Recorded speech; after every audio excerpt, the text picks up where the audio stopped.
बहुत बहुत धन्यवाद। पुनः हमें मन प्रोग्राम शुरू करे थे।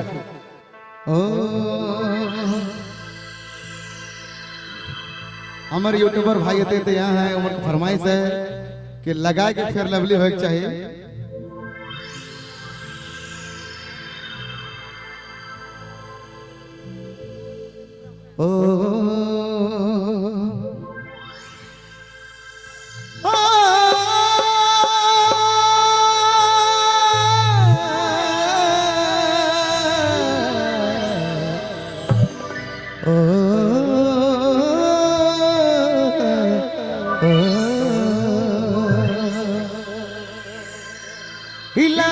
के फेयर लवली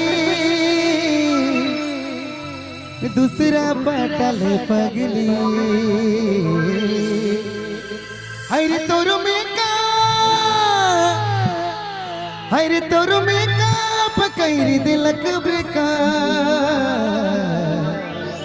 मुके डूबाए दिलक रे छोड़ी ओहे दारू के बोतल में। थोड़ा साफ कर।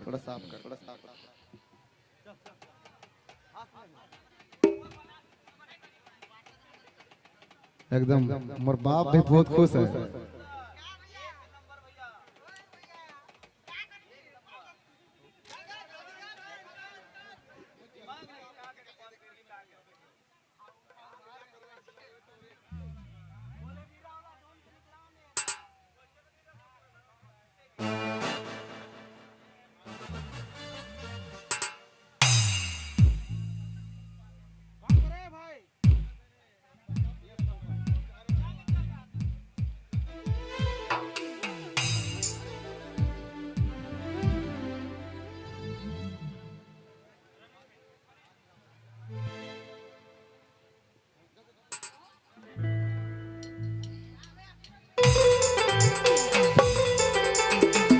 हेलो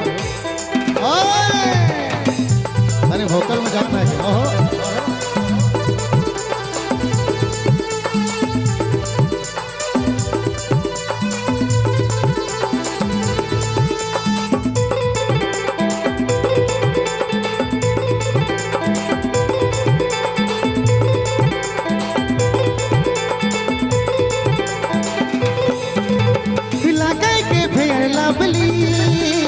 दूसरा पटल पगली लगा के फेर लवली दूसरा पटल पगली हर तोर में का पकैर दिलक ब्रेका हर तोर में का पकैर दिलक ब्रेका मुके डुबाए दिल रे छोड़ी दारू के बोतल में मुके डुबाए दिल रे छोड़ी दारू के बोतल में।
डुबाए दिल रे छोड़ी दर्द बोतल में मुके डुबाए दिल रे छोड़ी दर्द बोतल में।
दिले रे डुबाए दिले रे छोड़ी दर्द बोतल में मुके डुबाए दिले रे छोड़ी दर्द बोतल में लगा के फेयर लवली दूसरा पटल बगली लगा के फेयर लवली दूसरा पटल बगली हर तुर बेटा पकड़ दिलक बेटा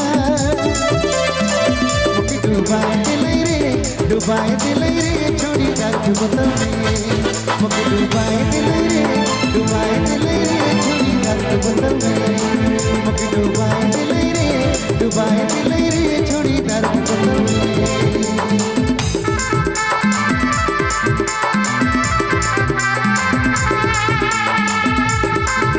DJ Vijay Mobile Main Road Begima.